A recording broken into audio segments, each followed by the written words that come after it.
pagi, Bapak Ibu yang dikasihi Tuhan. Pagi hari ini renungan firman Tuhan, saya memberikan judul Mengendalikan Perasaan. Bapak Ibu yang terkasih, Tuhan menciptakan kita terdiri dari 3 bagian, yaitu yang pertama tubuh, jiwa, dan roh. Dan sekarang kita akan membahas bagian tentang jiwa, yang di dalamnya terdiri dari pikiran, perasaan, dan kehendak. Sebagai manusia, kita sering terbawa perasaan. Bapak Ibu mungkin sering mendengar perkataan baper yang diucapkan oleh anak-anak muda zaman sekarang, singkatan dari terbawa perasaan. Tetapi firman Allah memperingatkan kepada kita untuk menjalani hidup dengan iman. Roma pasal yang pertama ayat 17 dikatakan, sebab di dalamnya nyata kebenaran Allah yang bertolak dari iman dan memimpin kepada iman. Seperti ada tertulis, orang benar akan hidup oleh iman.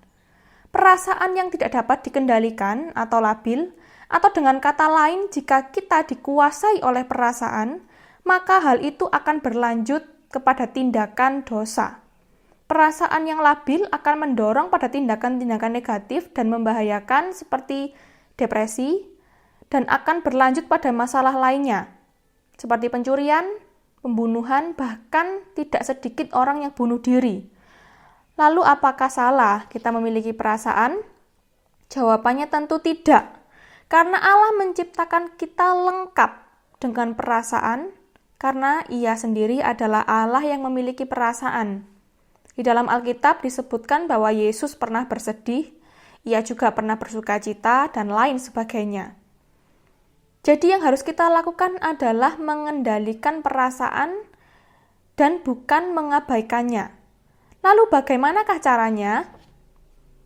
Yang pertama, mari kita menyadari bahwa perasaan atau emosi bukanlah sebuah respon yang otomatis, tetapi itu adalah sebuah pilihan.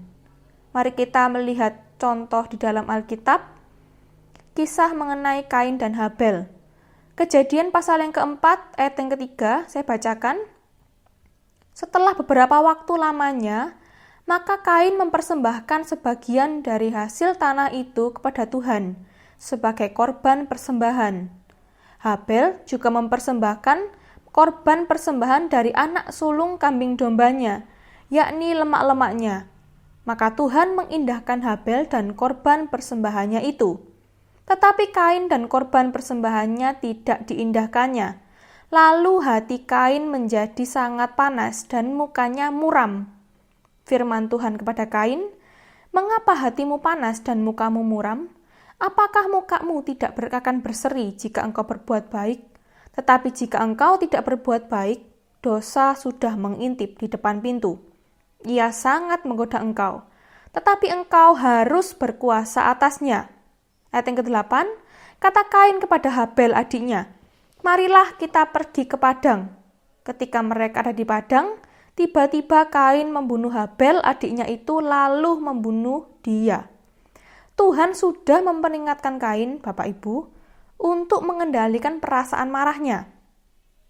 Dan Kain mendengar apa yang dikatakan oleh Tuhan. Tetapi Kain memilih untuk tetap marah. Dan akhirnya ia tidak dapat mengendalikan emosinya sehingga ia membunuh Habel. Nah, di saat Tuhan memberikan perintah pada kita, tidak lupa juga ia memperlengkapi kita dengan kuasa. Banyak ilmu psikologi yang mengatakan, jika kita ingin lega, jika hati kita ingin lepas, maka kita harus meluapkan atau melampiaskan emosi. Sehingga dalam banyak kasus, para psikolog akan menyediakan hal atau benda yang dapat dihajar oleh pasien untuk melampiaskan emosinya. Namun sebenarnya bukan itu yang Tuhan inginkan.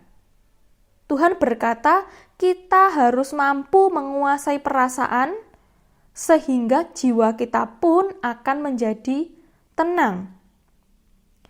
Hal yang kedua, bagaimana caranya kita mengendalikan perasaan? Yaitu kita harus menyadari bahwa pikiran kitalah yang mengendalikan perasaan atau emosi. Pikiran atau hal-hal yang kita pikirkan itulah yang akan mengendalikan perasaan kita. Akankah kita marah? Akankah kita sedih, sukacita, dan lain sebagainya? Jadi apa yang harus kita lakukan dengan pikiran kita agar perasaan kita dapat dikendalikan? Satu-satunya cara yaitu pikirkan firman Tuhan. Sebab apa yang akan kita pikirkan akan mengubah sudut pandang kita terhadap sebuah masalah dan kita akan meresponinya dengan perasaan yang benar. Saya akan memberikan sebuah contoh. Jika Bapak Ibu pernah merasa marah dengan seseorang yang menerombol saat kita antri di suatu tempat, mungkin di toilet, ataupun mungkin di lampu merah tiba-tiba ada mobil yang menyelonong.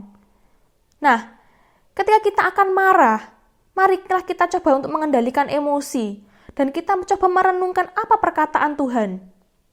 Sebab di dalam Amsal pasal 15 ayat yang pertama dikatakan, jawaban yang lemah lembut meredakan kegeraman, tetapi perkataan yang pedas membangkitkan marah. Marilah kita berpikir dari sudut pandang orang yang telah menerombol barisan antrian kita, ataupun orang yang telah menyelonong mendahului mobil kita. Jangan-jangan memang orang yang berada di depan kita, yang menerombol antrian kita, beliau tidak tahu bagaimana tempat itu mengantri. Bagaimana caranya? Dan jangan-jangan mobil yang menyelonong, memotong jalan mobil kita, memang dia benar-benar sangat membutuhkan. Mungkin di dalam mobil ada seorang yang sedang sakit, dan lain sebagainya. Jika kita memikirkan dari sudut pandang orang yang berbeda, maka respon kita pun akan berbeda. Firman Tuhan mengatakan sebuah perintah di dalam kitab Habakuk, pasal yang ketiga ayat 17 dan 18. Sekalipun pohon ara tidak berbunga, pohon anggur tidak berbuah, hasil pohon zaitun mengecewakan, sekalipun ladang-ladang tidak menghasilkan bahan makanan, kambing domba terhalau dari kurungan, dan tidak ada lembu sapi dalam kandang, namun aku akan bersorak-sorai di dalam Tuhan, beria-ria di dalam Allah yang menyelamatkan aku.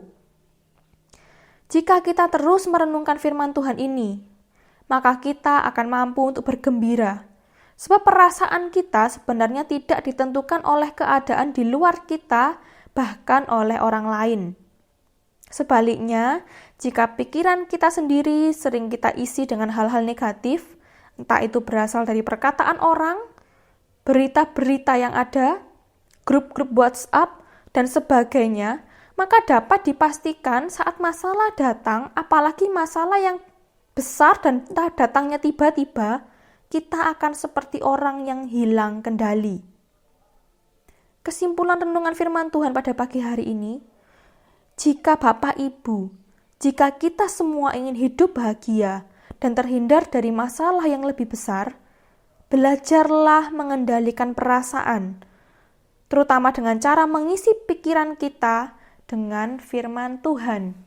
Marilah kita berdoa bersama-sama. Bapa, kami mengucap syukur buat firman-Mu pada pagi hari ini. Ajar kami Tuhan untuk kami dapat mengendalikan perasaan kami. Ajar kami Tuhan untuk kami dapat menguasai perasaan kami dan bukan dikuasai oleh perasaan kami. Biarlah Roh Kudus yang ada dalam diri kami mengajar kami setiap langkah kami.